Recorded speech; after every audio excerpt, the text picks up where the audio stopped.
Hello guys! Welcome back! Isa na namang seryosong usapan sa promotion ang tatalakayin natin ngayon. Kadugtong ito ng ating video tutorial on the DepEd Career Progression or Promotion na siyang makikita sa DepEd Order No. 20 Series 2024. So tara na!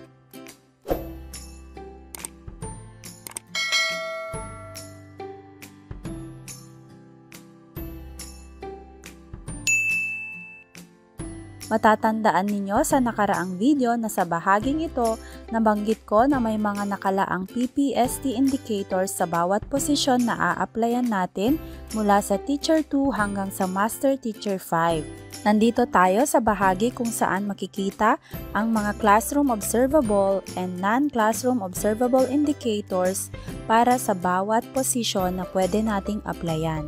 Sa videong ito, magfo-focus tayo sa laman ng mga link na nakalagay sa DepEd order. Siguraduhing napanood na ninyo ang first 2 videos about sa DepEd order na ito para mas magkaroon ng malinaw na pangunawa sa mga tatalakayin natin ngayon. Nandito nga tayo sa page kung saan makikita natin ang mga files na ipapakita ko mamaya. Nandito ang mga official link kung saan mada-download ang mga classroom observable indicators at ito naman ang para sa mga non-classroom observable indicators. Tatawagin natin silang COI at NCOI. Kailangan nating tandaan na ang mga indicators na ito ay siyang gagamitin para sa mismong assessment or ranking at hindi basta-basta mapapalitan ang mga ito kung walang panibagong issuance ang DepEd. At nandito nga po at na-download ko na ang mga files na nakapaloob sa link na ipinakita ko. Nandito ang mga COI tools para sa demonstration teaching. Tandaan na ang teaching demo ay 25 points sa ranking, kaya hindi po biro ang dapat na paghahanda sa ating teaching demo. At kailangan ibigay natin ang best natin sa bahaging ito ng ranking. Nandito naman ang mga files para sa mga NCOI at ang NCOI ay may 15 points sa assessment. Ang NCOI ay karaniwang paghahandaan natin gamit ang mga MOVs na nakolekta natin sa ating pagtuturo. Kaya naman isa-isahin na po natin ang laman ng mga ito at unahin natin ang mga COI files. Una, makikita natin ang mga COI rubrics. Dito makikita ang pinakadetalye kung paano maipapakita sa teaching demo ang bawat nakatalang objectives sa COT. Kompleto po dito from Teachers 2 to 7 at Master Teachers 1 to 5. Dahil nga po ang Teacher 1 na lang ang hindi covered sa policing ito. Isa-isahin nating aralin ang mga objectives na ito later on sa mga next videos. Samantala, dito naman sa rating sheets, ito na mismo ang mga rating sheets na gagamitin ng mga observers kapag tayo ay i-rate about sa ating demonstration teaching. Dito ay agad na nating makikita ang mga objectives na kailangan nating i-target, hindi katulad sa rubrics na napakaraming detalye talaga. So kung gusto mong mabilisang makita kung anong objectives ang focus ng bawat teaching position, mas mabuting tingnan mo ang mga rating sheets na ito. Tingnan natin ang mga samples. Magbukas tayo ng mga sample rating sheets. So ito nga po ang mga nilalaman nila. Ito naman po ang mga inter-observer agreement forms. Dito po isa-summarize ang rating na ibibigay ng mga observers, kaya kung halimbawang dalawa ang raters, ito ang gagamitin nila para i-finalize ang rating natin. So dito rin po sila pipirma para sa final rating at ito talaga ang kailangan nating makita after teaching demonstration dahil dito po natin malalaman kung ilang puntos ang nakuha natin sa teaching demo. At syempre, hindi mawawala ang COT observation notes. Ito ang form na dapat dala-dala ng rater kapag mag-o-observe sila sa ating teaching demo. Bawal po na sa mismong demo room sila magbigay ng rating ayon sa DepEd order. Ngayon naman tingnan natin ang mga NCOI files. Sa unang folder, makikita natin ang mga annotation forms for each level. Itong annotation form ang mismong form na sasagutan natin kapag tayo ay makiki-assess. So dapat sa assessment, dala-dala natin ang mga MOVs natin for each identified objectives. Sa pagsagot ng annotation, sasabihin muna natin kung ano ang dala nating MOV at saka natin ipapaliwanag kung ano ang mga ito, kung saan natin nagamit, kung bakit natin ginawa, kailan natin ito ginamit o ginawa, o kailan na-implement, at iba pang mahahalagang detalye. Dito naman sa mismong annotation part, dito natin ipapaliwanag ang koneksyon ng ating MOV sa target objectives.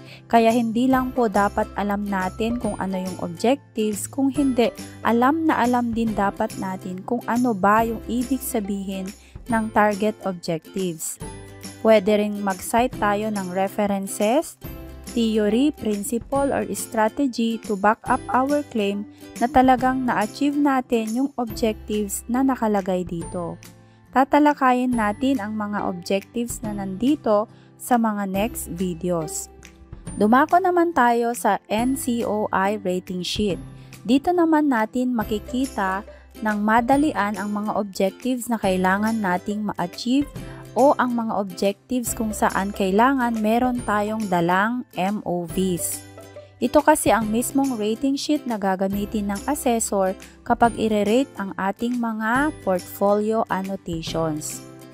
Mayroon din pala akong detalyadong video on making annotations sa channel na ito. Panoorin po ninyo kung kailangan ninyo ng karagdagang linaw tungkol sa annotations.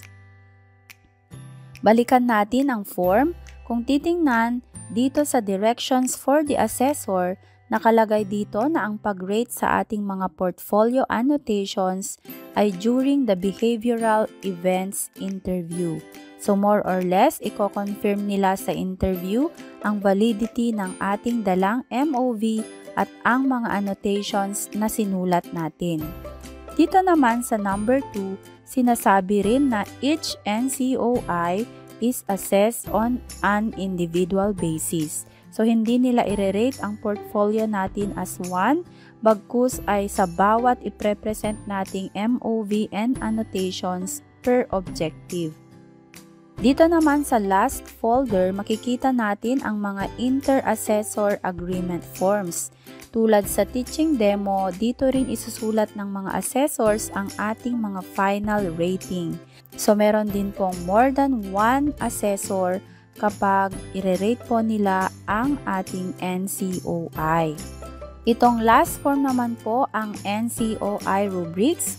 Dito nakasummarize kung ano ang mga hahanapin ng mga assessors sa ating mga annotations. Ang mga hahanapin po nila ay itong sources of demonstration of NCOI. Ito po yung mga MOVs na dala natin para makuha ang 5 na rating. Kailangan daw po na ang MOVs are substantial, effectively, and completely presented. Ibig sabihin ay dapat kumpleto, pirmado ng mga approving authority or mga checkers, may documentation or pictorial ang mga implementation, may mga needed attachments at iba pa. Next po ay alignment of MOVs presented with NCOI. Para sa rating na 5, MOVs are well aligned with the NCOIs, providing consistent and sufficient description, explanation, or elaboration of the demonstration of the indicators. So, kailangan po kapag maglalagay tayo ng description, ilagay natin lahat ng mga important details, dates, persons involved, funding kung meron, reasons of implementation, outcomes, impacts, at iba pa. Ilagay na rin natin ang mga important theories and principles na pwedeng mag-back up sa ating claims for the achievement of the target objectives. Lastly, i-measure din po nila ang understanding of the NCOI during the interview. Para daw po makakuha ng 5 na rating, kailangan na the responses demonstrate the applicant's accurate, in-depth, and broad knowledge of all the concepts of the NCOI. The applicant provides meaningful connections and real applications in the real classroom, school, or community context. So, need po talaga na matarget natin ang identified objective at alam natin kung ano ang mga kailangan nating trabahuin na may kinalaman dito. Kaya naman, kailangan po kabisaduhin natin ang mga objectives na nandito para alam natin ang mga documents na hahanapin nila during assessment o kaya naman para alam natin kung ano ang ifo-focus nating ipakita during classroom demonstration. At tungkol na rin po sa mga MOVs, ngayon pa lang po ay dapat rine-ready na natin para maiwasan ang pag-cram during the assessment na. Hindi rin po kasi maganda na saka na lang po tayo magpre-prepare ng documents kung nandyan na po ang memorandum for ranking. Since ginagawa din naman natin ang mga hinahanap nila dito sa day-to-day teaching natin, why not i-document na natin, i-file at kompletuhin from planning to implementation until the making of accomplishment report. So, dapat po ipapirma natin yung mga reports sa ating mga checkers or raters at sa ating approving authority. I-practice po talaga natin ang proper filing and documenting para kompleto po tayo in case na may ranking na po. Ito nga po kasi yung isang nagde-demotivate sa atin kasi pag nandyan na po yung ranking, wala po pala tayong naikip na mga documents. Kaya hindi pa man promotion time, ready na po tayo dapat anytime. At kahit man wala pa po tayong plano sa ngayon, malay natin, biglang may kumatok na oportunidad, diba? Mabuti na po yung laging handa. Ma-share ko lang guys ha, sa dati ko pong school, sobrang hirap ko pong nagpa-transfer. As in, ginawa ko lahat. Nakirank din po ako noon sa senior high, pero hindi rin ako pinayagan dahil bawal daw po ang T3 na mag-T2 sa senior high. Kinailangan ko kasing magpa-transfer due to health reasons at pati na rin po sa aking premature baby noon na meron din pong heart condition, ngunit very blessed po kami dahil sa ngayon ay for monitoring na lang po siya. Hanggang dumating nga po ako sa punto na tinanggap ko na po yung ma-demote. From teacher 3, bumalik po ako sa teacher 1. Wala po talaga sa isip ko or sa plano ko ang promotion. Just happy working lang talaga since malaking tulong po sa family ko itong trabaho ko. Then biglang dumating ang mga blessings na hindi ko po inaasahan kasi after a year, biglang nag-grant ulit yung ERF ko for teacher 3. So I just continued working kahit wala pa po talaga sa isip ko yung promotion dahil galing nga po ako sa small school. So, parang yung pangarap ko lang noon, maging teacher 3, ganun po. Pero nung nandito na po ako sa mas malapit, mas nag-work pa po ako kasi nga po, mas malapit na, bigger school, hindi na po ganun sobrang busy sa office works kasi mayroon na po kaming admin staff. And then may mga malapit po sa akin na mga master teachers na nag-inspire sa akin na gawin ko to, gawin ko yan. And then, finalo ko lang po yung mga advice nila kasi dala na rin na nahihiya ako na hindi po tanggapin yung challenge nila. And then, napaka-open naman po sila sa pag-share sa akin ng mga dapat kong gawin. And then guys, nagising na lang ako isang araw. May chance pala ang isang katulad ko na umangat, kumbaga. At yung mga documents na itunuro ng mga mentors ko na master teachers, sobrang naging helpful para marating ko kung nasan man ako ngayon. So from T1 demotion, never ko talagang in-expect na magkakaroon ako ng chance sa big school na nilipatan ko. Kaya I always tell you guys sa mga videos ko na let's just be happy at work. And while working, file your achievements and outputs guys. Wala naman pong masama doon. Malay po ninyo biglang dumating ang biyaya at masalo po ninyo katulad ko. Hindi po kasi pwede na maghintay lang po tayo.